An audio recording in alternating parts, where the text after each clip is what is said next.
નમસ્કાર. નવપ્રભા ગુજરાત ન્યૂઝમાં આપનું હાર્દિક સ્વાગત છે. વડોદરા જિલ્લાના સિનોર ગામની સીમ વિસ્તારમાં દીપડાના આતંકથી ભયનો માહોલ સર્જાયો છે. નર્મદા કિનારે આવેલ કાછોત વિસ્તારમાં પશુપાલક અયુબ ખાન પઠાણના ખેતરમાં ગઈ રાત્રે દીપડાએ વાછરડાનું મારણ કર્યું હોવાની ઘટના સામે આવી. સવારે રોજિંદા કામે ખેતર પહોંચેલા ઈસુફ ખાન ભાઈએ વાછરડું મૃતદેહ જોયું ત્યારે તેઓ ગભરાઈ ગયા હતા. આ બનાવને પગલે આસપાસના વિસ્તારમાં ભયનો માહોલ ફેલાયો છે. સ્થાનિક લોકો તાત્કાલિક વન વિભાગને જાણ કરવામાં આવી છે અને દીપડાને પકડવા પાંજરું મૂકવાની માંગ કરવામાં આવી રહી છે. મારું નામ પઠાણ ઈસુફ ખાયુબ ખાન. સિનોર ગામમાં મારી ખેતી આવેલી કાછોટ ગામમાં 8-10 વર્ષોથી મેં ખેતી પશુપાલનનો વ્યવસાયનો ધંધો કરું છું.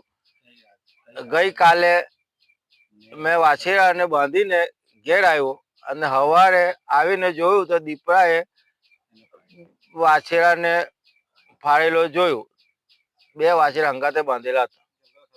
જંગલ ખાતાવાળાને ફોરેસ્ટ ખાતાવાળાને મારી નમ્ર વિનંતી કે પાંજરો વહેલી તકે ગોઠવે ને એનો કઈ નિકાલ લાવે.